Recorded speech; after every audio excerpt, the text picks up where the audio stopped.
Hello everyone, my name is Iris.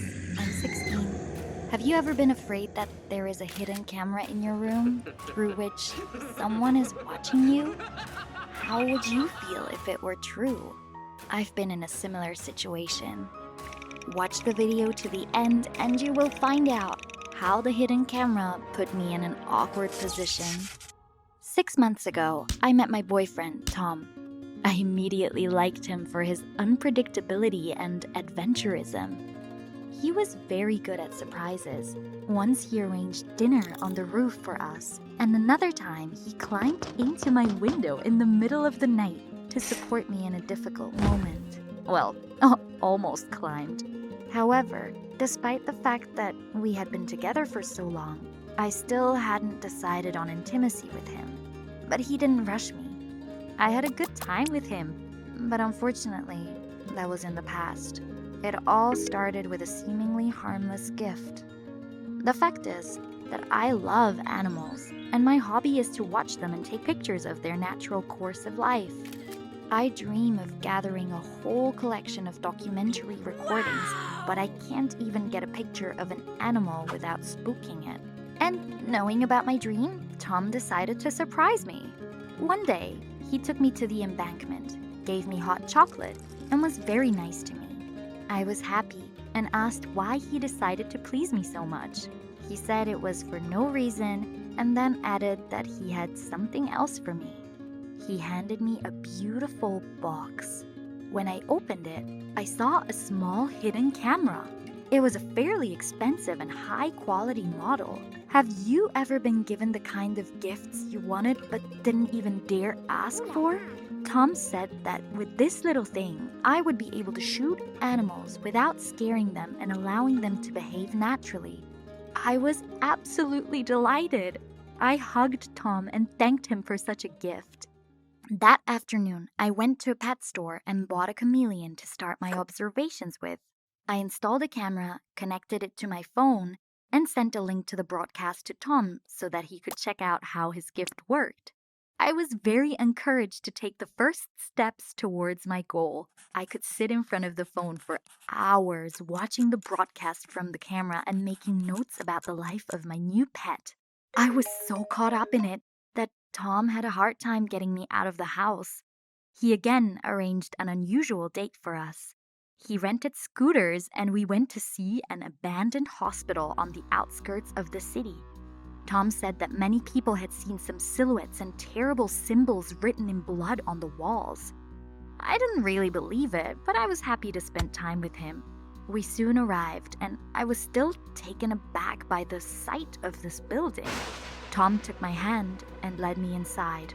But when we got into the hospital and walked around it for a while, we realized that it was not scary at all, but rather mysterious and even romantic. We spent the entire evening there talking about intimate things and just hugging. But at some point, I saw that he was thinking hard about something. I asked what was wrong. At first, he was embarrassed.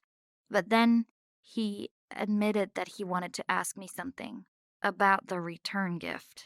I replied that I would do anything for him, but as soon as he expressed his desire, I regretted what I had said.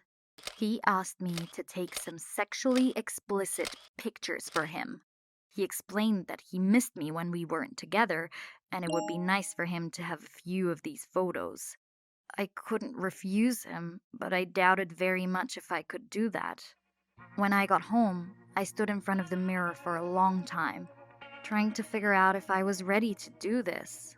I was very uncomfortable even imagining how I did it. However, I was thinking about Tom. Probably for him it was important, and decided to try it anyway. I put my phone on a tripod and took a few shots, but when I saw the result, I immediately erased it. It's not that I don't think I'm pretty, but rather that I don't know how to pose for the camera. I tried several more times, but it seemed to me that each photo was worse than the previous one. I didn't dare send anything like that. I wrote to him, apologized, and told him that the photos were erased. I felt guilty and decided to find him another gift.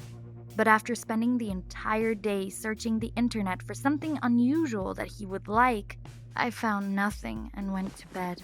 Just as I was beginning to fall asleep, I felt a sharp pain in my leg. It was cramped. I started to gently stroke my leg under the covers, but the pain got worse, and no matter how hard I rubbed it, it didn't go away for several minutes. I writhed and moaned in pain until it finally passed.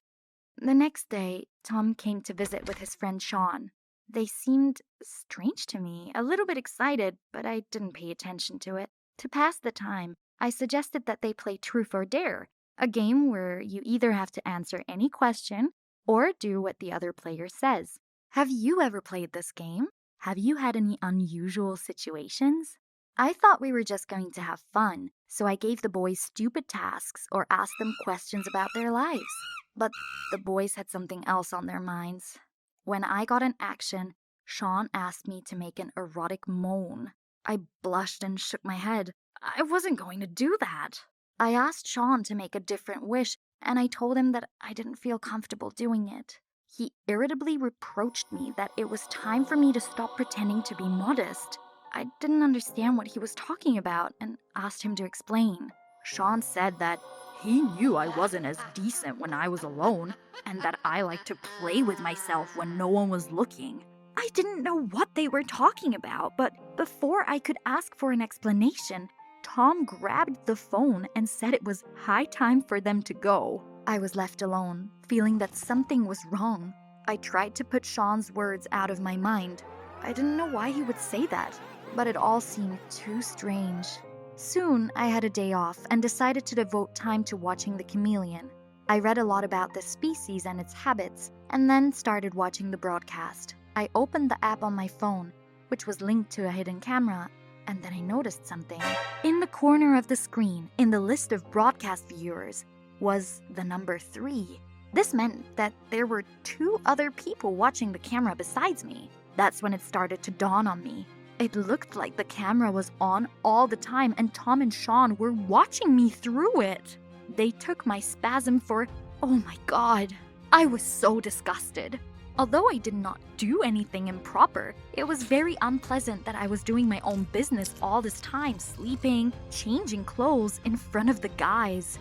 I felt even more hurt for Tom. I thought he loved me, and I never expected that he would not only spy on me, but also show everything to a friend. This made me very angry, and I decided to teach them both a lesson. I invited them to visit without letting them know. Before that, I threw a link to the broadcast from the camera to all our classmates and friends. When the boys came in, I told them I wanted to play strip cards, but I wasn't sure they had the guts to do it. Naturally, they took it as a challenge and said they were ready to play, but I replied that I still didn't believe them and that I didn't want them to merge out of the game in the most interesting place. To prove their courage, they began to take off all their clothes. I was surprised that my plan worked, and they were so easily manipulated. The boys got dressed. They were excited and ready to play, but I calmed them down by telling them that I had changed my mind about playing, and I saw everything I wanted to see. They were obviously upset, but they didn't argue. Before they left, I whispered to Tom that I was ready to take the photos he asked for and would send them when he got home. However, instead of the photos, I sent him a recording from the camera where he and a friend undressed in front of me, as well as a screenshot which showed that the broadcast was watched by about 30 people. Tom got angry and began to demand an explanation, but I told him everything as it was. It was revenge for the fact that he and his friend had spied on me without my knowledge. He tried to defend himself, but I told him that it was over and added him to the blacklist. I hid the camera so that I would not get into this situation again, but I continue to use it for my observations. I'm not in a hurry to start a new relationship yet. I've realized that even if a person is funny and witty, it does not mean that you cannot expect meanness from them. If you like my story, please like and subscribe to the channel. You can also click the bell icon, and then you will be the first to see new stories on our channel.